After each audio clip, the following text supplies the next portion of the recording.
الحمد لله نحمده ونستعينه ونستغفره ونؤمن به ونتوكل عليه ونعوذ بالله من شرور أنفسنا من يهد الله فلا مضل له ومن يضلله فلا هادي له ونشهد أن لا إله إلا الله وحده لا شريك له ونشهد أن محمدا عبده ورسوله صلى الله عليه وعلى آله وصحابه وأزواجه وبارك وسلم أما بعد أعوذ بالله من الشيطان الرجيم بسم الله الرحمن الرحيم إن الله وملائكته يصلون على النبي يا أيها الذين آمنوا صلوا عليه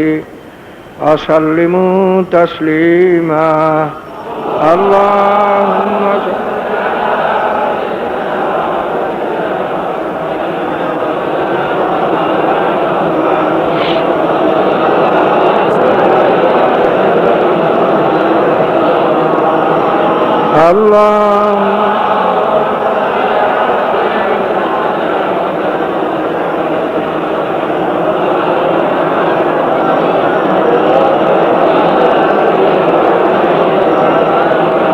اللهم صل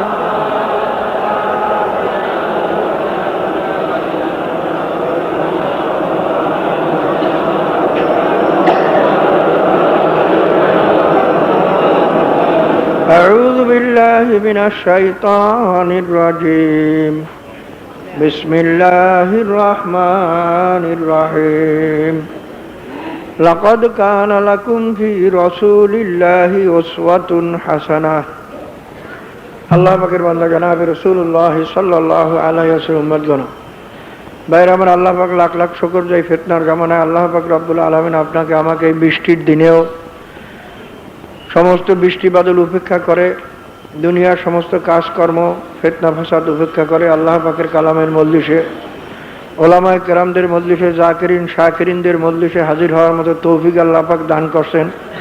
এই জন্য সবাই শুকরিয়াতেন একবার বলুন আলহামদুলিল্লাহ।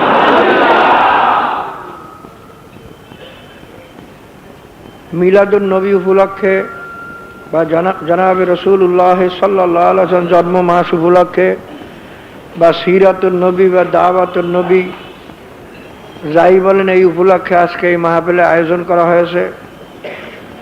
জনাবে রাসূলুল্লাহ সাল্লাল্লাহু আলাইহি ওয়াসাল্লামের জীবনটাই ছিল সম্পূর্ণ কোরআনে পাক। আয়েশা সিদ্দিকা রাদিয়াল্লাহু তাআলা আনহাকে এক ব্যক্তি একদিন জিজ্ঞাসা করেন, হে উম্মাতুল মুমিনিন, রাসূলুল্লাহ সাল্লাল্লাহু আলাইহি ওয়াসাল্লামের চরিত্র একটু আমাদের শুনান। তখন তিনি একটু ধমকের শরীফ বলছিলেন, তুমি কি কোরআন শরীফ পড়ো না? বলে, হ্যাঁ কোরআন শরীফ তো পড়ি। কালে খুলুকুহু খুলুকুল কোরআন। আয়েশা সিদ্দিকা রাদিয়াল্লাহু তাআলা আনহা ফরমান যে জনাবে রাসূলুল্লাহ সাল্লাল্লাহু আলাইহি ওয়াসাল্লামের চরিত্রই ছিল কোরআনে পাক। কোরআনে পাক হলো লিখিত কোরআন, আর জনাবে রাসূলুল্লাহ সাল্লাল্লাহু আলাইহি ওয়াসাল্লামের জিন্দেগি হলো আমলি কোরআন বা প্র্যাকটিক্যাল কোরআন, বাস্তব কোরআন। আল্লাহ পাকের কালাম যদি শুধু মাওলায় নাজিল করতেন, জনাবে রাসূলুল্লাহ সাল্লাল্লাহু আলাইহি ওয়াসাল্লামকে যদি না পাঠাইতেন, আমরা আল্লাহ পাকের কালাম কিছুই বুঝতাম না। কি বলেন, কথা ঠিক না? জনাবে রাসূলুল্লাহ সাল্লাল্লাহু আলাইহি ওয়াসাল্লামের তামাম জীবনের থেকে তিনি যে একজন আল্লাহর নবী, এটাও একটা প্রমাণ যে একটা মানুষের জীবনে সব ধরনের ঘটনা ঘটে না। কি বলেন? বহু ধরনের ঘটনাই আমাদের জীবনে হয়তো ঘটে না, কিন্তু জনাবে রাসূলুল্লাহ সাল্লাল্লাহু আলাইহি ওয়াসাল্লামের জীবনীতে দেখা যায় এই 23 বছরের জিন্দেগানির ভিতরে কিয়ামত পর্যন্ত মানুষের জীবনে যত ঘটনা ঘটুক, তার কিছু নমুনা আল্লাহর হাবিবের জীবনে ঘটে গেছে। কি বলেন, কথা ঠিক না? এটাও তো তিনি যে একটা আল্লাহর নবীকে একজনের জীবনে সব ধরনের ঘটনা ঘটা সম্ভব নয়। ধরেন আপনি জীবনে কত কিছুই করলেন, কত কিছু করলেন না, ধরেন আপনার রাষ্ট্রপতি হইতে পারলেন না, আমরা রাষ্ট্রপতি হইতে পারলাম না, আমরা ধরেন পরের কাজ অনেকে করেন নাই, কেউ রাখালগিরি করেন নাই, কেউ ওয়াজ নসিহত করেন নাই, কেউ যুদ্ধ পরিচালনা করেন নাই, কেউ ব্যবসা বাণিজ্য করেন নাই। এইরকম ধরনের বহু কাজই আছে যা নাকি একটা মানুষের জীবনে সব ধরনের কাজ হয় না। কি বলেন, কথা ঠিক না? কিন্তু জনাবে রাসূলুল্লাহ সাল্লাল্লাহু আলাইহি ওয়াসাল্লাম জিন্দেগির মধ্যে সব ধরনের কাজ হয়ে গেছে, যেটা আমাদের শিক্ষার জন্য আল্লাহ পাক রব্বুল আলামিন নমুনা বানাইয়া রাখছেন। রবিউল আউয়াল মাস আসলে পরে দেখা যায় সব জায়গায় সিম্পোজিয়াম, সেমিনার, আলোচনা সভা, ওয়াজ মাহফিল, সিরাতুন নবী, কত কিছু করা হয়। পেপার পত্রিকা দেখে অনেক সময় হাসি, যাদের সারা জীবনের মধ্যে জনাবে রাসূলুল্লাহ সাল্লাল্লাহু আলাইহি ওয়াসাল্লামের কোনো আদর্শ তো নাই, বরঞ্চ আল্লাহর হাবিবের আদর্শকে দুনিয়ার থেকে কিভাবে মিটানো যায় এই পরিকল্পনায় যারা লিপ্ত, তারাও দেখি জনাবে রাসূলুল্লাহ সাল্লাল্লাহু আলাইহি ওয়াসাল্লামের আদর্শ ছাড়া দুনিয়াতে শান্তি নাই। কি করে, কথা ঠিক না? আমাদের প্রেসিডেন্ট সাহেবের বক্তৃতাটা কি আপনারা দেখছেন? একজন আলেমও তত সুন্দর বক্তৃতা দিতে পারবে না জনাবে রাসূলুল্লাহ সাল্লাল্লাহু আলাইহি ওয়াসাল্লামের আদর্শ সম্পর্কে কি বক্তৃতা দিয়েছেন। আর প্রেসিডেন্ট সাহেব নিজেই একজন মেয়ে লোকের চাকর হয়ে বই গেছে, নাকি কেন? মেয়ে লোকের খাদেম হয়ে বই গেছে না? কথা বলেন না, কারণ আমি কি বলছি, এই তো আদর্শ। আর যেখানে জনাবে রাসূলুল্লাহ সাল্লাল্লাহু আলাইহি ওয়াসাল্লাম ফরমান, তিনি বলেন না, বরং আল্লাহ পাকই বলেন, আর রিজালু কাওয়ামুনা আলান নিসা, পুরুষের নেতৃত্ব থাকবে মেয়ে লোকের উপরে, মেয়ে লোক কোনদিন পুরুষের উপরে নেতৃত্ব দিতে পারবে না। আর প্রেসিডেন্ট সাহেব ওয়াজ করেন রাসূলুল্লাহ সাল্লাল্লাহু আলাইহি ওয়াসাল্লাম আদর্শ ছাড়া কোথাও শান্তি নাই, আর তিনি মেয়ে লোকের অধীনে চাকরি করতে আছেন, নাকি করেন? আবার অনেক বলে সে চাকরি করেন, এতে প্রেসিডেন্ট। আর আমি তো মনে হয় চাকরি করে, কারণ প্রধানমন্ত্রীর কথা ছাড়া তার তো চলবার কোনো উপায় নাই। যারা কমিউনিজম বাস্তবায়ন করতে চায় তারাও দেখি জনাবে রাসূলুল্লাহ সাল্লাল্লাহু আলাইহি ওয়াসাল্লামের জীবনী আলোচনা করতে গেলে বলে যে রাসূলুল্লাহ সাল্লাল্লাহু আলাইহি ওয়াসাল্লামের আদর্শ ছাড়া জীবনে দুনিয়াতে কোথাও শান্তি নাই। আরে এমন কি অক্সফোর্ড বিশ্ববিদ্যালয়ের গেটে স্বর্ণাক্ষরে লেখা আছে যে জনাবে মুহাম্মদুর রাসূলুল্লাহ সাল্লাল্লাহু আলাইহি ওয়াসাল্লাম আদর্শ ছাড়া দুনিয়াতে শান্তি আসতে পারে না। এ কাদের ইউনিভার্সিটি, মুসলমানদের না খ্রিস্টানদের? যারা মুসলমানকে সারা দুনিয়ার থেকে মিটাইয়া দেওয়ার জন্য উঠে পড়িয়া লাগছে, তারাই আবার বলে তাদের গেটে লেখা আছে, ইউনিভার্সিটির গেটে জনাবে রাসূলুল্লাহ সাল্লাল্লাহু আলাইহি ওয়াসাল্লাম আদর্শ ছাড়া কোথাও শান্তি আর নাই। আলোচনা সবাই করি।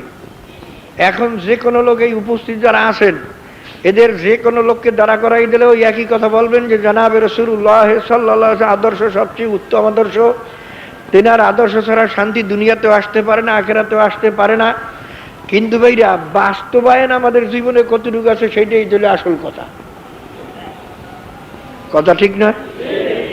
আমি বললাম যে রসগোল্লা খুব মিষ্টি, রসগোল্লা খুব মিষ্টি, রসগোল্লা খুব স্বাদের, সারাদিন বললাম রসগোল্লা খাইলাম না, রসগোল্লা স্বাদ পাইবেন?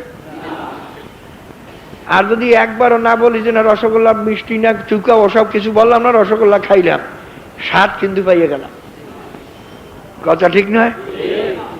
আমার মনে আছে একবার একটা কিসসা, একবার সিরাতুন নবী এক জলসার ভিতরে খুব বড় বড় পণ্ডিতদের সেখানে দাওয়াত, খুব বিশদ আলোচনা হইল, পাণ্ডিত্যপূর্ণ আলোচনা সেখানে হইল।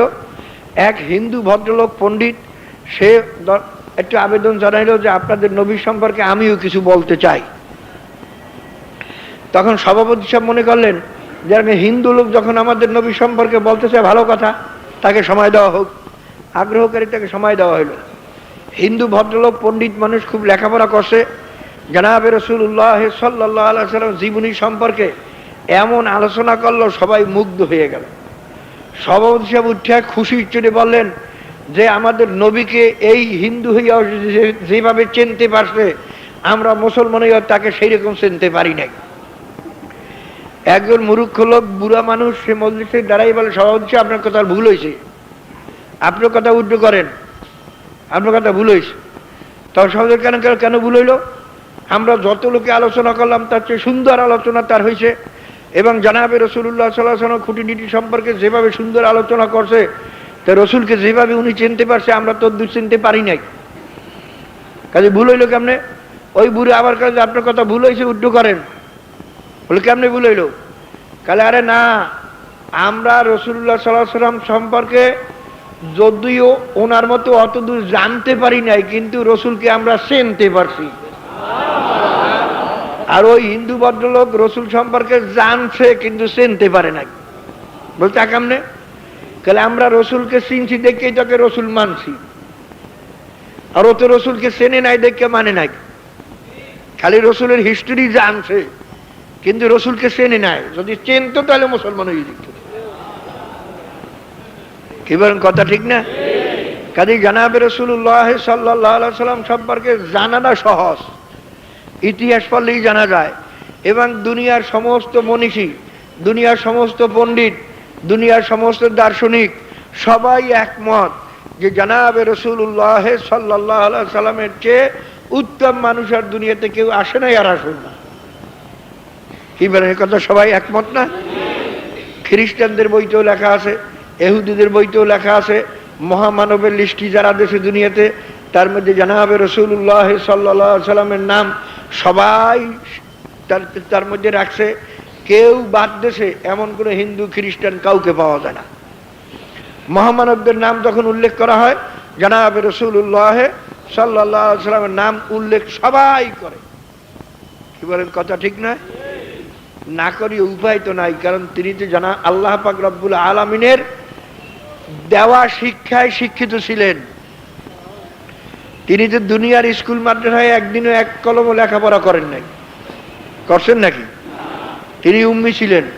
তানার মায়ের গর্ভে থাকতে তানার আব্বাকে মাওলায় দুনিয়ার থেকে নিয়ে গেছিলেন। 6 বছর বয়সে তানার আম্মাকেও মাওলায় দুনিয়ার থেকে নিয়ে গেছিলেন।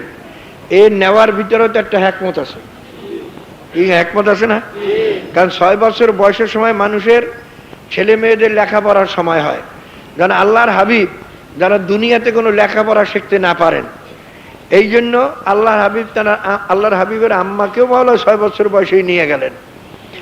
কারণ যদি আল্লাহর হাবিব দুনিয়াতে লেখাপড়া শিখতেন, হয়তো মানুষ বলতো যে লোকটা বড় পণ্ডিত ছিল, শিক্ষিত ছিল, নিজে লেখে লইছে, নাকি বলেন? কিন্তু আল্লাহর হাবিব লেখাই জানতেন না, এমনকি দস্তখত জানতেন না। উম্মি শব্দের অর্থ কি? উম্মি মানে আলেম, কিন্তু দুনিয়াতে লেখাপড়া করে নাই। দুনিয়ার কোন ওস্তাদের কাছে, কোনো মানুষের কাছে যে শিক্ষা গ্রহণ করে নাই, কিন্তু সে জ্ঞানী, সে শিক্ষিত, একে বলা হয় উম্মি আরবিতে। জানাবে রাসূলুল্লাহ সাল্লাল্লাহু আলাইহি ওয়াসাল্লাম মূর্খ বলা যাবে না, কারণ তেনার চেয়ে বড় আলেম তার দুনিয়াতে কেউ নাই, তেনার চেয়ে বড় পণ্ডিত তার দুনিয়াতে কেউ নাই, তেনার চেয়ে বেশি জ্ঞানী তার দুনিয়াতে কেউ নাই, তেনার চেয়ে বড় বৈজ্ঞানিক আর দুনিয়াতে কেউ নাই। কি বলেন? কাজে তাকে মূর্খ বলা যাবে না। তিনি লেখাপড়া শেখেন নাই, দস্তখত জানেন না দেখে মূর্খ নয়। একে বলা হয় আরবি ভাষায় উম্মি, অর্থাৎ লোক পণ্ডিত, লোক শিক্ষিত, লোক জ্ঞানী, মহাজ্ঞানী, কিন্তু দুনিয়াতে লেখাপড়া শেখেন নাই। বিনা শিক্ষায় তিনি শিক্ষিত হয়ে গেছেন। তবে তাকে শিক্ষা দিয়েছেন কে? জানাবে রাসূলুল্লাহ সাল্লাল্লাহু আলাইহি ওয়াসাল্লাম নিজেই ফরমান, আল্লামানি রব্বি ফাহসানা তালিমি ওয়া আদাবানি রব্বি ফাহসানা তাদিবি। আমার মাওলায় আমাকে শিক্ষা দান করছেন, কাজে আমার শিক্ষা কত সুন্দর। আমার মাওলায় আমাকে আদব বা আমল শিক্ষা দিয়েছেন, আমার আদব মা কত সুন্দর। বাইরে বর্তমানে তো আমরা আদব শিক্ষাকারী ওস্তাদের কাছে, পীরের কাছে, নাকি বলেন? কিন্তু জানাবে রাসূলুল্লাহ সাল্লাল্লাহু আলাইহি ওয়াসাল্লাম আদব শিক্ষা করছেন কোথায়? মাওলার কাছে। আদাবানি রব্বি ফাহসানা তাদিবি। আমার মাওলায় আমাকে আদব শিক্ষা দিয়েছেন, কাজে আমার আদব কত সুন্দর। বাইরা তেনাকে তো আল্লাহ পাক তৈরি করছেন সেইভাবে অস্বাভাবিক করিয়া, নাকি বলেন? কথা ঠিক নয়? তারপরেও 3 বার করিয়া সিনা চাক করা হয়েছে না? একবার 7-8 বছর বয়সে সিনা চাক করা হইল, দ্বিতীয়বার গাড়ে হেরায় সিনা চাক করা হইল, আর একবার অপারেশন করা হইল মেয়েরাজে যাওয়ার সময়, যে আগে যে সিনার শাক করা হয়েছে এই সিনার দ্বারায় আল্লাহ পাকের দরবারে যাওয়ার মতো যোগ্যতা নাই, কাজী সিনা শাক করে সেই যোগ্যতাও ভিতরে ঢুকাইয়া দেওয়া হইল। তিনি তো জন্মই নেছেন অস্বাভাবিকভাবে, নাকি বলেন? আল্লাহর হাবিবের জন্ম যখন হন, জন্মের সঙ্গে সঙ্গে কেসরার ভূত ভাঙ্গে পড়িয়ে গেছিল না? এবং যেই আগুন, কোথার জানো, রোমদাসের যে আগুন অগ্নিপূজক, তাদের সেই আগুন কয়েক হাজার বছরের মধ্যে কোনোদিন নিবানো হয় নাই, একভাবে জ্বলতেছে কয়েক হাজার বছর পর্যন্ত। জনাবে রাসূলুল্লাহ সাল্লাল্লাহু আলাইহি সাল্লামের জন্মের সঙ্গে সঙ্গে সেই আগুন নিভিয়া গেল। কাজে আল্লাহর হাবিবের জন্মের ভিতরে তো বহু মুজিজা রয়ে গেছে, তেনার জন্ম তো অস্বাভাবিক। এরপরও 3 বার সিনা শাক করা হয়েছে যেন আল্লাহর হাবিবের ভিতরে তানার মুআমালাতে, তানার কথাবার্তায়, তানার কাজে কর্মে কোন রকমের ভুল ত্রুটি না থাকে, নাকি বলে? কাজী আল্লাহর হাবিবের জিন্দেগানিটাই হলো আমাদের জন্য নমুনা স্বরূপ, এবং আল্লাহর হাবিবের জিন্দেগানি হলো কালামে পাক। এই যত হজ নসিহত আলেম ওলামারা করে, এও আল্লাহর হাবিবের জিন্দেগানি আলোচনা, নাকি বলেন? এখন খাস করি আমরা রবিউল আউয়াল মাসে করি, কিন্তু অন্য সময় যদি হজ নসিহত করি সবই তো কালাম এবং হাদিস থেকেই শোনানো হয়। এও আল্লাহ পাকেরই জীবন আদর্শ, এটা আল্লাহর হাবিবের জীবন আদর্শ, এটাই আল্লাহর হাবিবের যে জন্য আল্লাহ পাক পাঠাইছেন সেইটাই নিয়ে আলোচনা। তা আমি যেটা বলতেছিলাম যে আল্লাহর হাবিবের জীবন আলোচনা করা এবং শোনা সওয়াবের কাজ ঠিকই, কিন্তু এইটা কাজে লাগবে ওই সময় যখন আমরা এটা আমলের ভিতরে বাস্তবায়ন করতে পারবো। যদি আমল না করি, আজকে সব মুসলমান, সমস্ত পণ্ডিতেরা আল্লাহর হাবিবের জীবন আদর্শ সম্পর্কে সবাই স্বীকৃতি দেয়, কিন্তু আমি জিজ্ঞাসা করি, রাষ্ট্রীয় জীবনে কি জনাবে রাসূলুল্লাহ সাল্লাল্লাহু আলাইহি ওয়াসাল্লাম কোনো আদর্শ ছিল না? ব্যক্তিগত জীবনে আল্লাহর হাবিবের আদর্শ ছিল না? পারিবারিক জীবনে আল্লাহর হাবিবের আদর্শ ছিল না? সামাজিক জীবনে আল্লাহর হাবিবের আদর্শ ছিল না? বাইরা কামাইয়ের ভিতরে আল্লাহর হাবিবের কোনো আদর্শ ছিল না? খরচের ভিতরে আল্লাহর হাবিবের আদর্শ নাই? লেবাস পোশাকের ভিতরে আল্লাহর হাবিবের আদর্শ নাই? অর্থাৎ বাইরে একদিন এক কাফের এক মুসলমানকে ঠাট্টা করিয়ে বলে যে, মুসলমান, তোমাদের নবী যে একজন নিকৃষ্ট নবী। মুসলমান বলে, কেমনে আমাদের নবী নিকৃষ্ট হলো? কি বলো তুমি? তাহলে আরে উচ্চ ধরনের লোক তারা আলোচনাও করে উচ্চ ধরনের আলোচনা, আর নিম্ন শ্রেণীর লোকে আলোচনাও করে নিম্ন শ্রেণীর আলোচনা। কি বলেন, কথা ঠিক না? বলতে আমাদের নবী কি নিম্ন আলোচনা করলো? কারণ আরে তোমাদের নবী পায়খানা প্রস্রাবের কথা আলোচনা করে, এরা নিকৃষ্ট লোক ছাড়া এইসব ধরনের আলোচনা করে নাকি? তখন মুসলমান গৌরবকে বলে, ওরে আহাম্মক, আমাদের আল্লাহর নবী তিনি এলেন সর্বোৎকৃষ্ট নবী। বলে কেমনে? কালে একটা মানুষের যত প্রয়োজন আছে সমস্ত প্রয়োজন সম্পর্কে আলোচনা করেন। রাষ্ট্রপতি কিভাবে রাষ্ট্র চালাইবে তাও তিনি আলোচনা করেন। একটা মানুষের নিম্ন থেকে নিম্নে পায়খানায় কিভাবে ঢুকবে, কিভাবে বাইরে তাও আলোচনা করেন। অর্থাৎ যে নবী একটা মানুষের সর্বদিক দিয়া পূর্ণাঙ্গ জীবন নিয়ে যে নবী আলোচনা করেন, এই নবী হলেন সর্বোৎকৃষ্ট নবী। তখন কাফির আর কোন উত্তর দিতে পারে না, কাল হা কথা তো ঠিক। তা আল্লাহর হাবিবের আদর্শ আসলে ভাইরা, ও মুআজ্জিজ থে আমিলে কোরআন হোকর আর তুম জলিল খার হে তারেকে কোরআন হোকর। আল্লামা ইকবাল বলছেন যে ওই জমানার মুসলমানেরা এত সম্মানিত ছিলেন কেন? তারা কোরআনে পাকের উপরে পূর্ণ আমল তাদের ছিল। আর তোমাদের এত অপদস্থ, এত ঘৃণিত, এত তোমাদের লাঞ্ছনা কেন? বাইরে আমরা বাংলাদেশের মানুষ মুসলমান যে যতই গৌরব করেন, খয়রাতি যদি কোনো গৌরব করে এটা কি গৌরব? কথা কেন না কেন? আমরা বাংলাদেশের মানুষ সব খয়রাতি না? কথা কেন না কেন? আমেরিকা সাহায্য না করলে বাংলাদেশ চলে? হ্যাঁ, বিশ্বব্যাংক সাহায্য না করলে বাংলাদেশ চলে? তা আমরা তো খয়রাতের উপরে নির্ভর করি আছি, তা আমরা সবই তো খয়রাতের জাত। এই মুসলমানদের এত অপদস্থ কেন? আমরা খয়রাতি কেন? মুসলমান থাকবে বাদশাহ। এই অনেক শিক্ষিতের আলোচনা করে, তাহলে আমরা বিজ্ঞান আগে না শিখার কারণে মুসলমান এত পিছনে। আগের থেকে যদি আমরা বিজ্ঞান শিক্ষা করতাম, আমরা এই পিছনে থাকতাম না। আমি তার সঙ্গে একমত না। আমি বলি এই মুসলমান বিজ্ঞান শিক্ষা করিয়েই অধঃপতন হয়েছে। মুসলমান যদি কোনোদিন বিজ্ঞান শিক্ষা না করত, মুসলমান বাদশাহী থাকতো। আজকে দেখেন সৌদি আরবের কাছে এত টাকা, আরব কান্ট্রি গুনার কাছে, কিন্তু আরব কান্ট্রিতে আজকে আমেরিকার গোলাম নাকি? গোলাম না? গোলামের কোনো মান সম্মান আছে? গোলামের কোনো মান? যতই ফখর করুক আর যত ভালো পোশাকই পরুক, ওটা গোলাম।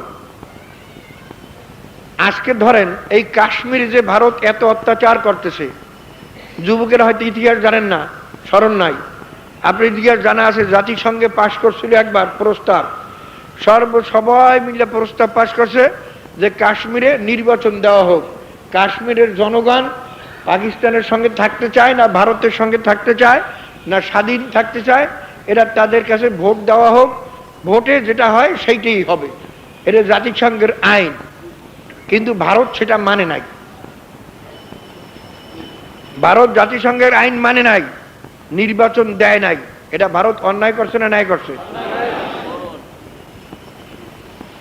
কিন্তু দেখেন এই ভারত চিটাগাঙ্গে শান্তি বাহিনীকে অস্ত্র দিয়া, ট্রেনিং দিয়া, এই যে বাংলাদেশের কোটি কোটি টাকা নষ্ট করতেছে, কত হাজার হাজার লোকের জীবন গেছে, কত মিলিটারি মারা গেছে, এই যে সন্ত্রাস সৃষ্টি করিয়ে রাখছে। ভারতের বানানো অস্ত্র তো বাংলাদেশ সরকার অনেক ধরছে নাকি গান? ধরছে না? দরিয়া পেপারে তার প্রমাণ দিয়ে দেখাইছে, দেখো ভারতের তৈরি অস্ত্র এদের কাছে পাওয়া গেছে। কিন্তু তবু ভারত সন্ত্রাসী নয়। আর দেখেন পাকিস্তান, সে তো সবসময় অস্বীকার করে যে আমি কাশ্মীরি লোকের সাহায্য করি না, আমরা তাদের রাজনৈতিক সমর্থন দেই, এই বলে না? কিন্তু দেখেন আমেরিকা পাকিস্তানের নাম সন্ত্রাসীর মধ্যে উঠেছে। কি কথা ঠিক না? অন্যায় করে ভারত আর দোষী বানায় পাকিস্তানকে। কি বলেন, কথা ঠিক না? আজকে যদি সৌদি আরব খালি বলে ভারতকে যে দেখো ভারত, তুমি কাশ্মীরে নির্বাচন দিয়ে দাও, কাশ্মীরে মুসলমানদের হত্যা বন্ধ করো, বাবরি মসজিদটা পুনর্নির্মাণ করিয়ে দাও, যদি না করো তাহলে তোমার সঙ্গে আমার কোনো সম্পর্ক নাই, খালি এতটুক কথা বললে তার পরদিন ভারত নাকে খত দিয়া বাধ্য হবে এইটা মানতে। কি বলেন? কারণ সম্পর্ক না থাকলে তেল পাইবে না, তেল না পাইবে ভারত চলবে? ভারতের সমস্ত বাণিজ্য চলছে আরবের সঙ্গে, বাণিজ্য যদি বন্ধ করিয়ে দিতে অর্থনীতি থাকবে? ভারতের হাজার হাজার লক্ষ লক্ষ লোক সেই আরব কান্ট্রিতে কাজ করতে আসে, সব যদি পরদিন পাঠাইয়ে দেয় তাহলে তার অবস্থাটা কি হইবে? কিন্তু সৌদি আরবের এই কথা বলার অধিকার নাই, যেহেতু আমেরিকা বলে চুপ, আসতে চুপ, তো গোলাম নয়। এবার কথা ঠিক না? আমি যে বলছিলাম, আপনারা হয়তো ইংরেজি শিক্ষিত লোকেরা বেজার হয়েছেন যেহেতু আপনাদের কথাই উল্টা, যে বিজ্ঞান শিক্ষা করিয়ে আমরা আমাদের অধঃপতন হয়েছে। আর শিক্ষিত লোকেরা একবার সেদিনকার দেখছি সেমিনার করিয়া পেপারে দেখলাম, তারা বলছে বিজ্ঞান আমরা দেরিতে শেখার কারণে আমাদের এই অধঃপতন। কিন্তু আমি এর সঙ্গে একমত না। আমি বলছি বিজ্ঞান শিক্ষা করিয়াই মুসলমানদের অধঃপতন। মুসলমানকে আল্লাহ পাক রব্বুল আলামিন বাদশাহ জাত করিয়ে বানাইছেন। কি বলেন?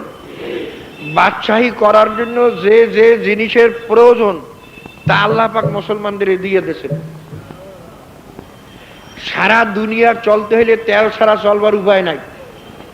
কি বলেন?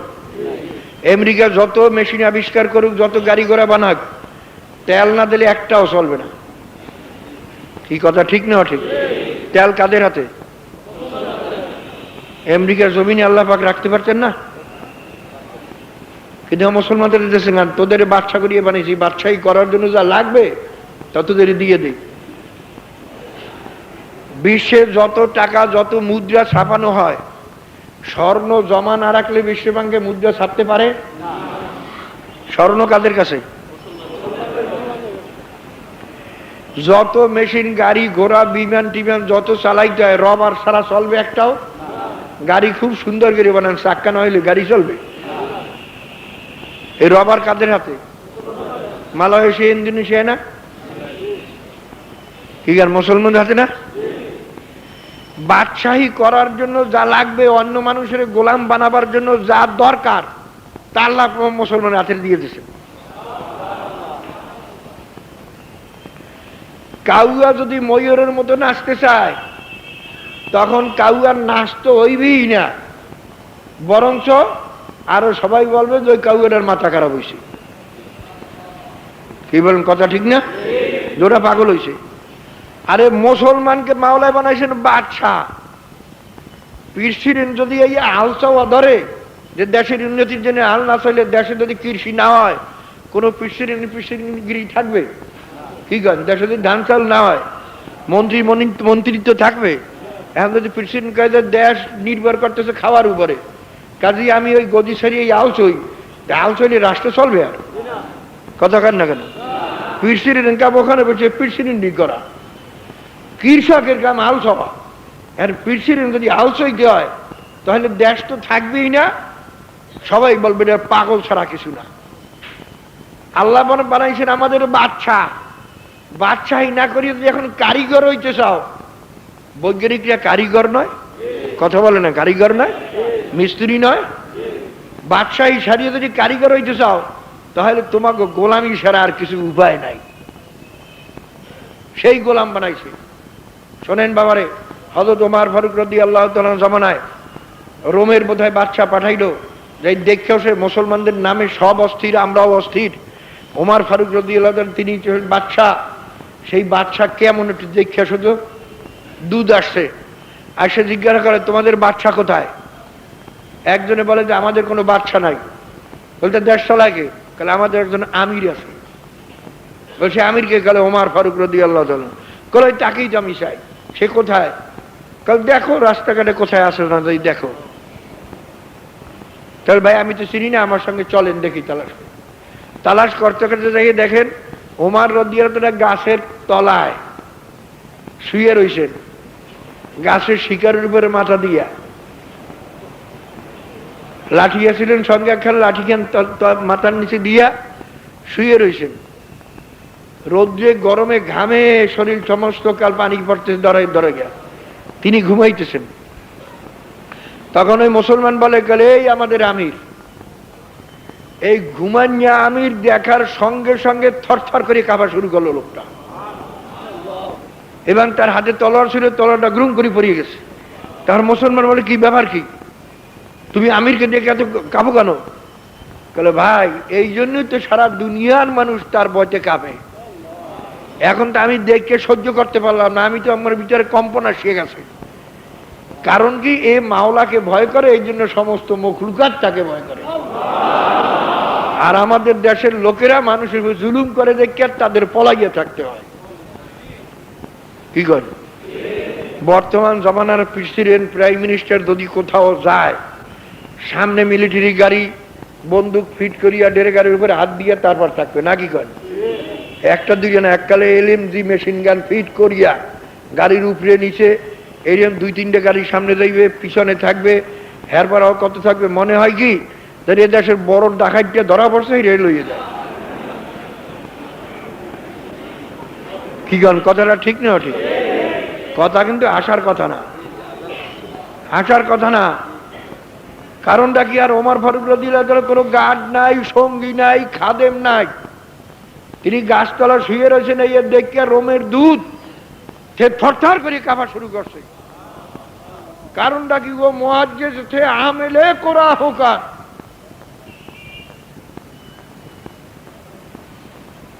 হাফস দেশ যখন নাকি মুসলমানরা জয় করেন যুদ্ধ ছাড়াই, তখন হাবশের বাদশাহ এই মুসলমানদের দাওয়াত দিয়েছেন, রাষ্ট্রীয় মেহমান হিসাবে দাওয়াত দিয়েছেন। কিন্তু রোমের সেই হাবশের বাদশাহ বলতেছেন মুসলমানদের আমিরকে যে ভাই আমরা জানি আপনারা বর্তন পরিষ্কার করিয়া খানা খান না, এটা সুন্নত না? বর্তন পরিষ্কার খানা করি সুন্নত তো। কিন্তু হাবশের বাদশাহ বলেন যে আমাদের দেশে এইটা একটা অত্যন্ত অপমানের জিনিস, এইটা অত্যন্ত অপমানের জিনিস। যেমন ধরেন আমাদের দেশে মাইয়া বয়, মাইয়া কই না, কাল অমুকের মাইয়া, অমুকের মাইয়া কি কন? রংপুরে যাইয়ে কইয়ে দেখেন অমুকের মাইয়া, তাহলে পিডান ছাড়ার উপায় নাই। কারণ মাইয়া কয় নিজের স্ত্রী, তাদের দেশে মাইয়া ভাষাটা হইল নিজের স্ত্রী। বেটা যদি কেউ ও বেটা থামো, ছোট প্রলোভন থাকলে আমরা কই না, বেটা কইলে এটা সে দেশে সবচেয়ে বড় গালি রংপুরে। কাজেই হাবশের দেশে সবচেয়ে অপমানের জিনিস ছিল বর্তন পরিষ্কার করিয়া খাওয়া। বর্তন পরিষ্কার কেউ খাইলেই মনে করে এটা ইতর, এটা অসভ্য, এটা সভ্যতা বলতে কিছু জানে না। এখন বাদশা বলতেছেন যে আজকে যদি আপনারা বর্তন পরিষ্কার করিয়া খান, আপনারা আমার রাষ্ট্রীয় মেহমান, রয়্যাল গেস্ট, কাজেই আপনারা যদি আজকে বর্তন পরিষ্কার করিয়া খান, আর আমাদের অবস্থা কি? মুসলমানদের আমির বলছিলেন, দুই চোখের পানি তখন ছাড়িয়ে দিলেন এবং বললেন যে আজকে মানুষকে খুশি করার জন্য জনাবে রাসূলুল্লাহ সাল্লাল্লাহু আলাইহি সাল্লামের একটা সুন্নাত কি আমার তরক করতে হবে? এটা আমার দ্বারা কোনোদিন সম্ভব নয়। তুমি রাষ্ট্রীয় মেহমান আমাদের দ্বারা রাখো আর না রাখো, আল্লাহর হাবিবের সুন্নাত তরক করতে পারবো না। এই তো ছিল তাদের ইজ্জতের কারণ। আপনারা জানেন যখন আফ্রিকায় মুসলমানদের দল যখন পৌঁছে, দেশের ভিতরে কোথাও তাদের জায়গা দেয় নাই, তারা তো এই জঙ্গলে স্থান নিলেন। তখন লোকে বলল এই জঙ্গলে হিংস্র প্রাণীর এত প্রাদুর্ভাব যে এখানে যে কোনো লোক থাকার কোনো উপায় নাই। সন্ধ্যা হওয়ার সঙ্গে সঙ্গে আপনারা যত লোক আছেন ভাগযোগ করে সব খাইয়ে ফেলাইবে হিংস্র প্রাণীরা, এখানে থাকার সম্ভব না। মুসলমানদের আমির বললেন যে আমরা এখানেই থাকবো, আর উপায় কি? গ্রামে যখন জায়গা নাই, তখন মুসলমানদের আমির কি করলেন? ওই জঙ্গলে গিয়া পাহাড়ের উপরে দাঁড়াইয়া তখন সমস্ত হিংস্র প্রাণীদের লক্ষ্য করে বক্তৃতা দিয়েছেন। কি আমরা ওই তো পাগল কইতাম না যে হিংস্র প্রাণী বক্তৃতা যায়? কি বলছিলেন? হে আফ্রিকার জঙ্গলে হিংস্র প্রাণীরা, আমরা জনাবে মুহাম্মদুর রাসূলুল্লাহ সাল্লাল্লাহু আলাইহি সাল্লামের কিছু সাহাবী আমরা এখানে আজকে থাকতে চাই, আমরা রাত্রে এখানে থাকতে চাই। তোমরা আমাদের উপরে কোনো অত্যাচার করিও না, তোমরা আমাদের থেকে দূরে সরিয়ে থাকো। ইতিহাস লেখে এই বক্তৃতা দেওয়া শেষ হইতে না হইতে যত হিংস্র প্রাণী ছিল সব দৌড়দৌড়ি শুরু করিয়ে দিল। গর্তের থেকে সাপ পর্যন্ত উঠে দৌড় দেওয়া শুরু করলো, এমনকি গর্তের পিঁপড়া পর্যন্ত কাতার দিয়ে সেখান থেকে যাওয়া শুরু করলো।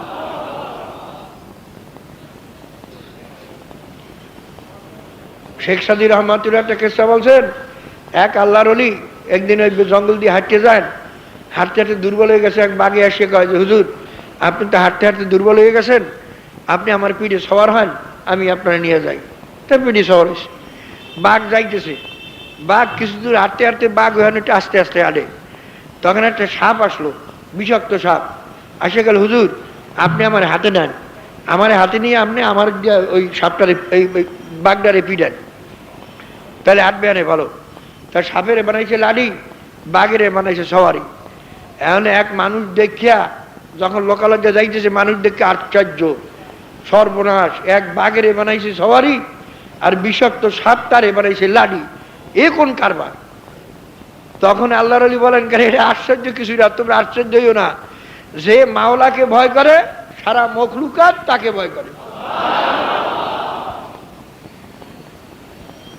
বাবারে, ফোরাত নদী যখন দখল হয়, মুসলমানদের দখলে যখন আসে, ফোরাত নদীতে প্রত্যেক বছর পানি যখন শুকিয়ে যেত, একটা যুবতী সুন্দরী নারী নিয়া ওখানে বলি দিতে হইতো। ওই পাড়া বলির মতো বলি দিতে হইতো। বলি না দিলে ওই নদীতে পানি আসতো না। পানি না আসলেও দেশের লোক আর বসবাস করতে পারতো না। কাজেই তারা প্রত্যেক বছর সবাই মিলিয়া যার মেয়ে চয়েস করতো সুন্দরী এবং যুবতী, ও দেওয়াই লাগতো সবাই। যখন মুসলমানরা দখল করছেন, পানি শুকিয়ে গেছে, ফোরাত নদীতে পানি নাই, ওমর রাদিয়াল্লাহু তখন তার আমির, এটাকের সহি হাদিসের রওয়ায়েত, এমনি কোনো কিসসা টিসসাও না। তখন দেশবাসী সবাই বলল যে হুজুর, এখন তো এই দেশের বাদশা মালিক আপনারা, কিন্তু এখানে নিয়ম আছে, এই ফোরাত নদীতে যুবতী সুন্দরী নারী বলি না দিলে পানি কোনোদিন প্রবাহিত হয় না। আর এই ফোরাত নদীর পানি ছাড়া এ দেশের মানুষ বসবাস করার কোনো উপায় নাই। তখন তিনি চিন্তা করলেন, এই অন্যায় কেমনে করে, একটা যুবতী সুন্দরী নারীকে নিরপরাধে কেমনে বলি দেওয়া যায়, এটা তো সম্ভব না। তাছাড়া দেখি আমি, এবং পানিও তো বলে জারি হবে না এছাড়া, আর দেশবাসী তো বাঁচবে না, পানিও তো জারি করা লাগবে। কি করা যায়? আমিরুল মুমিনের কাছে চিঠি লিখলেন, দুধ পাঠাই দিলেন। চিঠি লিখতে পারেন যে হুজুর এই এই অবস্থা। ওমর রাদিয়াল্লাহু তাআলা তখন চিঠি লেখেন নদীর কাছে।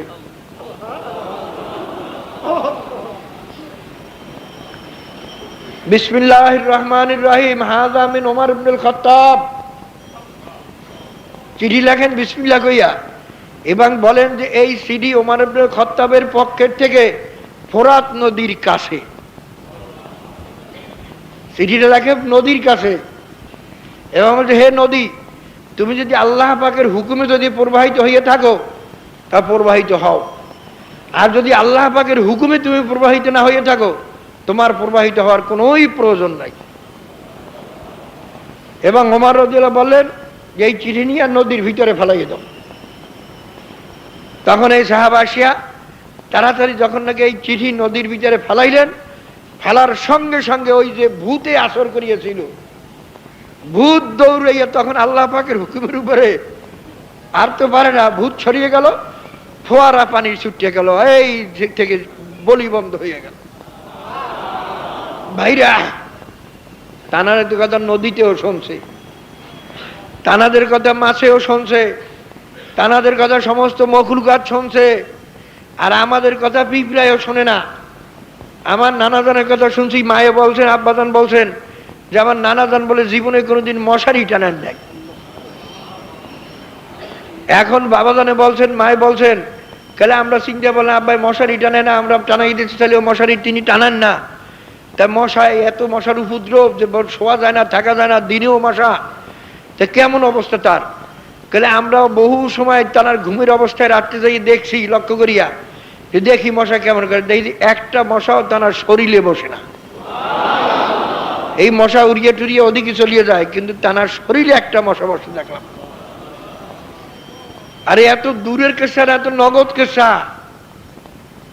আমার বাবাজানের কথা শুনছি, তিনি একদিন এক মহাফেলে কয়, মেয়েরা তোরা শোনো না কথা, এত চিল্লা চিল্লি করি হলো না। আরে আল্লাহ কালামের কথা গরুতে হনে, তোরা শুনবি না?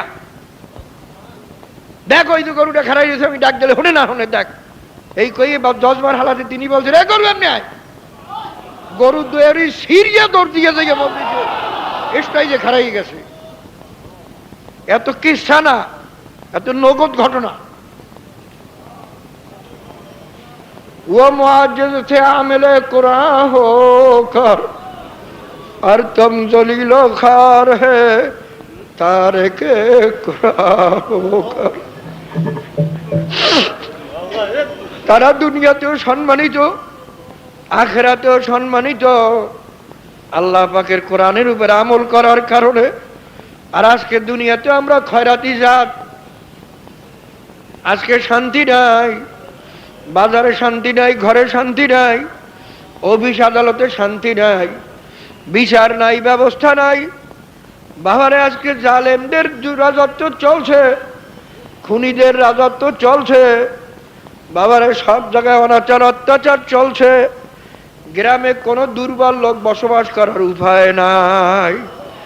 সালিশদের কাছে দৌড়দৌড়ি করলেও ওই সালিশরাও বড় লোকের পক্ষে থাকে, দুর্বলের পক্ষে সালিশ পাওয়া যায় না।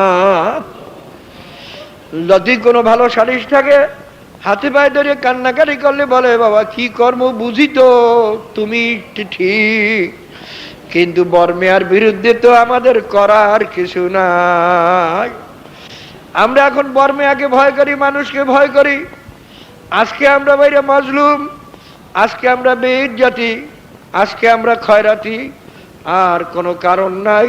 একমাত্র কারণ হইল জনাবে রাসূলুল্লাহ সাল্লাল্লাহু আলাইহি ওয়াসাল্লামের যে আদর্শ, আল্লাহ পাকের কালাম, এই আল্লাহ পাকের কালামকে আমরা ছাড়িয়ে দিছি, আল্লাহর হাবিবের হাদিসকে আমরা ছাড়িয়ে দিছি। কি আলেম, কি পীর, কি মূর্খ, কি ধনী, আর কি গরিব, আমাদের মধ্যে আল্লাহর হাবিবের আদর্শ নাই। এই জন্য আজকে বেইজ্জতি, আজকে অপদস্থ, আজকে দুনিয়াতে অশান্তি। বাবারে আল্লাহ পাকের কালাম ছাড়া, আল্লাহর হাবিবের জীবন আদর্শ বাস্তবায়ন ছাড়া দুনিয়াতে শান্তি আসতে পারে না। বাবারে দুনিয়া তো ক্ষণস্থায়ী, দুনিয়ার কয়দিনের জিন্দেগানি, স্বপ্নের জিন্দেগানি। আমার কাছেই তো মনে হয় দুনিয়াটা একটা স্বপ্নের মতো। এই ভাদ্র মাসের 9 তারিখের পরে আমি 57 বছরে পদার্পণ করলাম। বাবারে আমার কাছে লাগে স্বপ্নের মতো। আমার এখনো মনে পড়ে কত পানিতে নেমে ডুবেই যা, আব্বাই লাঠি লইয়া লড়াইতো, ও নারে ফিরামু, জ্বর হইবে, ওর পানিতে আর ডুবাইস না। বাবারে সেদিনকার কথা মনে হয়। মসজিদে যাইতাম, সামনের কাতারে দাঁড়াইতাম, মুরব্বীরা সেই 2 হাত ধরিয়া পিছনে খাড়া করাইয়া দিতেন। বাবা যখন 2 হাত ধরিয়া পিছনে খাড়া করতে চাইতেন, আমরা একটু ঠেনি দিয়া খাড়াইতাম, যাইতে চাইতাম না। তখন মুরব্বীরা আগে গেল, বেয়াদব, সামনে খাড়াইছে, পিছে যা। বাবারে বেয়াদব করে ডাক দিয়া আমাদের নিয়ে পিছনে দাঁড়া করাইয়া দিতেন। আর এখন মসজিদে পিছনের কাতারে থাকলে সামনের কাতারে মানুষ আর যাইতে চায় না, সামনে না দিয়া থাকতে চায় না। বাবারে মনে হয় স্বপ্নের মতো। বাবারে কোথায় সেই ছেলেমান ছিলাম, কত দুষ্টমি করতাম, কত দৌড়দৌড়ি করতাম, কত খেলাধুলা করতাম। আর এখন নাতিনাত করে দাদা হইয়া গেলাম, নানা হইয়া গেলাম, লোকের কাছে বুড়া মেয়া হইয়া গেলাম। লোকে বলে বুড়া মেয়া, বুড়া মেয়া বললে তখন লাগে কেমন কেমন, কিন্তু আয়নার দিকে চাইয়ে দেখি ঠিকই আমার তো দাড়ি পাকিয়ে গেছে, আমার তো চুল পাকিয়ে গেছে, আমার তো দাঁত পড়িয়ে গেছে, আসলেই তো আমি বুড়ো হয়ে গেছি। বাবার এই স্বপ্নের দুনিয়াতে তো শান্তি নাই। এরপরে যে জিন্দেগানি আসতে আসে, যেই জিন্দেগানি শুরু আছে আর কোনোদিন শেষ নাই। বাবারে ওই জিন্দেগানি যদি অশান্তি শুরু হইয়া যায়, বাবারে উপায়টা যে কি হবে। বাবা আল্লাহ পাক যে দুনিয়াতে বালা মুসিবত নাযিল করতেছেন, এটার নাম হলো বালা, এর নাম কিন্তু আযাব না। বালা মানে পরীক্ষা বা সতর্ক বাণী। আল্লাহ পাকে কিছু বন্যা, তুফান, অভাব, অনটন, হাবিজ জাবি দিয়ে আল্লাহ পাক আমাদের সাবধান করে, এ বান্দা ঠিকা, এ বান্দা ঠিকা।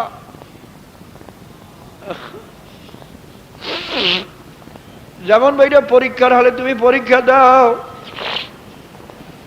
প্রশ্নপত্র দেশে, কাগজ কলম দেশে, বাবার সময় জানাই দেশে, এই কই গেল তোমার সময়।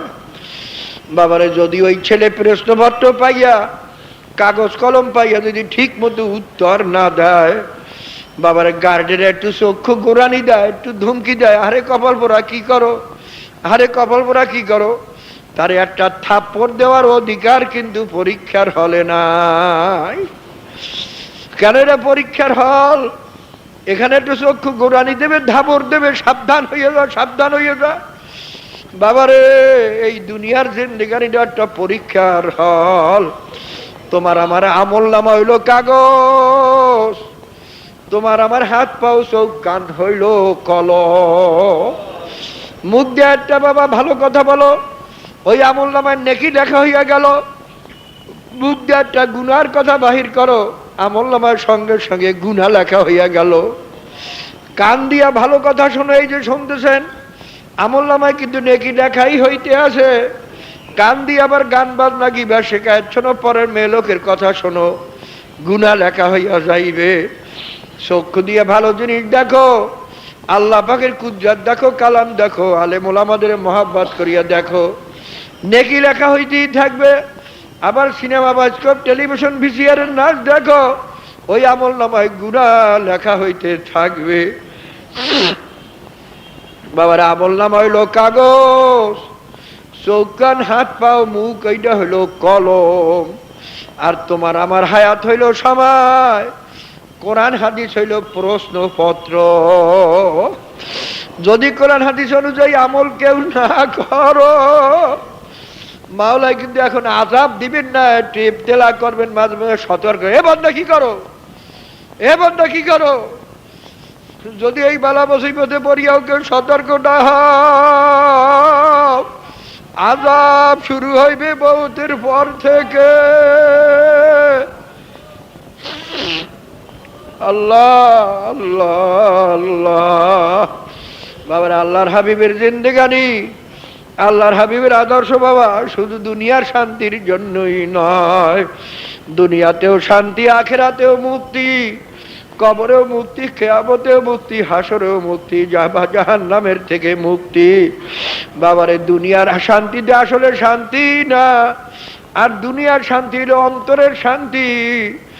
একটা মানুষ যদি ভাইয়া অন্তরে তার শান্তি থাকে, উপরের থেকে শান্তি দেখা না গেল আসলে লোকটা শান্তিতে আছে। আর যদি বাবা অন্তরেই শান্তি না থাকে, আল্লাহ বাবারে, তার উপরে যতই দালান কোঠা দেখো, দালান যতই এয়ার কন্ডিশন দেখো, যতই বা কোরমা পোলাও দেখো, আসলে কিন্তু তার শান্তি নাই। তবিয়া টাকার খোসনা বাস,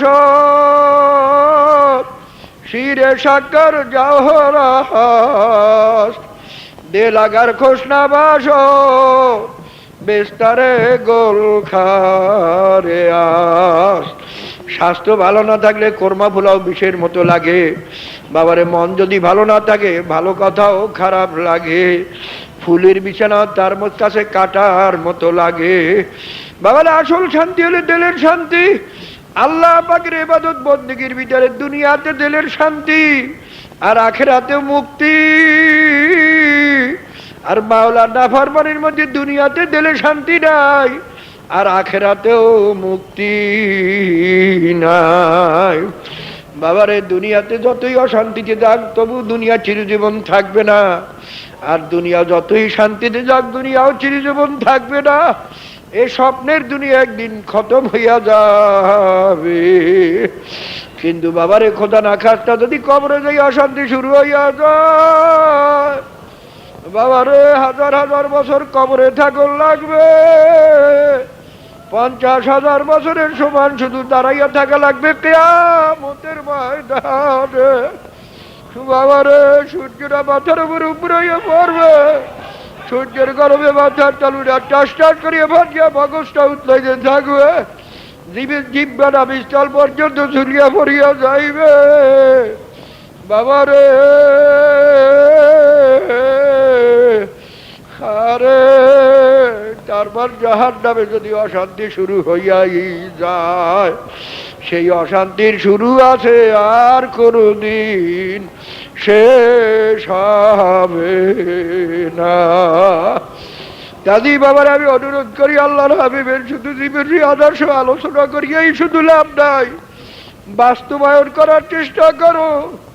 আল্লাহর হাবিবের কিরকম মানুষের সঙ্গে মুআমালাত ছিল, কিরকম তার কামাই ছিল, কিরকম তার খরচ ছিল, কিরকম তার ব্যবহার ছিল, কিরকম তার ভাষা ছিল, কিরকম তার ওঠক বৈঠক ছিল, কিরকম তার খানা দানা ছিল, কিরকম তার পোশাক আশাক ছিল, কিরকম তার পারিবারিক জিন্দেগানি ছিল, বিবির সঙ্গে কিরকম মুআমালাত করছেন, ছেলেমানের সঙ্গে কিরকম মুআমালাত করছেন, পাড়া পড়শির সঙ্গে কিরকম মুআমালাত করছেন, বেদিন কাফেরদের সঙ্গে কিরকম মুআমালাত করছেন, মুরব্বীর সঙ্গে কিরকম মুআমালাত করছেন, ছোটদের সঙ্গে কিরকম সেটা করছেন, কিরকম মাওলার দরবারে কাঁদছেন, কিরকম মাওলার নামাজ পড়ছেন, কিরকম মাওলার ইবাদত বন্দেগী করছেন।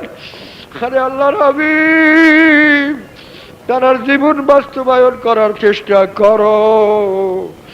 যদি পুরাপুরি চেষ্টায় লাগিয়া যায়, আর আল্লাহর হাবিবের পুরা জিন্দেগানি তো বাস্তবায়ন করা কারো জন্য সম্ভব না।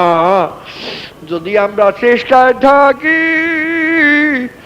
মাওলায় কবুল করিয়া নেবেন। আর মাওলায় বলবে, বান্দা আমার সাধ্য অনুযায়ী চেষ্টা করছে, এই বান্দারে আমি ফালাইয়া দেব না। কিয়ামতের দিন আল্লাহর হাবিব ডাকিয়ে নেবেন, আয় আয় আমার উপাদান। তোদের জন্য সমস্ত নবীরা ইন্তেকালের পরে বেহেশতে চলিয়া গেছেন, আর আমি তোদের জন্য বেহেশতে যাই নাই, মদিনা শরীফ শুইয়া রইছি। আরে আয় আয়, তোদের ছাড়া বেহেশতে যাব না। আর যদি আল্লাহর হাবিবের আদর্শময় যাকে সুন্নাত বলা হয়, এই সুন্নাত যদি আমাদের মধ্যে না থাকে, আল্লাহর হাবিব কিয়ামতের দিন বলবেন, সোহকান সোহকান সোহকান, তোরা দূরা দূরা দূরা, তোরা দূরা, তোরা তো আমার উম্মত না। কাজী বাবারে আমার জন্য দোয়া করেন, আমিও দোয়া করি।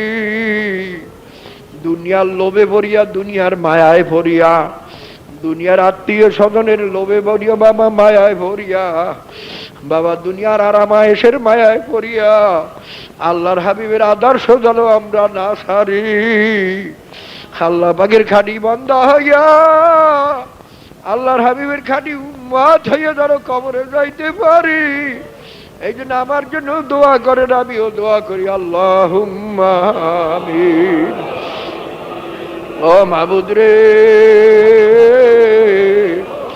আমরা কতিবাই গুনাহগার বান্দা, গুনার বোঝা মাথায় নিয়া বড় আশা করে তোমার দুয়ারে হাত উঠাইছি রে মাওলা। মাফ করে দেন গো মাওলা, মাফ করে দিন। আপনি যদি মাফ না করেন, বান্দার উপায় নাই। ও মাবুদ রে, আপনার হাবিবের এতিম উম্মত হিসাবে আপনি আমাদের মাফ করে নেন। আল্লাহ, আপনার হাবিবের খাতিরে আমাদের মাফ করে দেন। ইয়া আল্লাহ, আমরা তো আর কিছু না, আপনার হাবিবের এতিম উম্মত। अल्लाह हम कर है, बदकार है, जलील है, गुनाहगार है, ये सब कुछ है, लेकिन तेरे हबीब के उम्मत में है। या अल्लाह, आपने हमारे माफ करे दान। या अल्लाह, आपने हमारे कबूल करे दान। তোমার খাঁটি বান্দা না বানাইয়া কবরে নিও না, তোমার হাবিবের খাঁটি উম্মত না বানাইয়া কবরে নিও না। ইয়া আল্লাহ, খাঁটি মুসলমান না বানাইয়া কবরে নিও না। আল্লাহ, আপনি আমাদের মাফ করেন। আমাদের বাপ মা, দাদা দাদি, নানা নানি, ভাই বন্ধু, স্ত্রী পুত্র পরিজন, ওস্তাদ চাকরির যার যে কবরে শুয়ে রয়েছে, সবাইকে আপনি মাফ করে দেন। আল্লাহ, তাদের কবরকে আপনি বেহেশতের বাগান বানাইয়া দেন। ইয়া আল্লাহ, যাদের উসিলায় মাহফিল হইল, যারা মাহফিলের জন্য চেষ্টা করলো, খাদ্য দিল, সাহায্য করলো, সবার উপরে আপনি খাস রহমত নাযিল করেন। ইয়া আল্লাহ, যত বান্দারা আমরা মাহফিলে হাজির হইলাম, আমাদের সবার উপরে আপনি খাস রহমত নাযিল করেন। আল্লাহ, সাল্লাল্লাহু আলা খালকিহি মুহাম্মাদ ওয়া আলিহি ওয়া আসহাবিহি ওয়া আজওয়াজিহি ওয়া আতবাইহি আজমাইন, আরহামনা মাহুম বিরহমাতিকা ইয়া আরহামার রাহিমিন।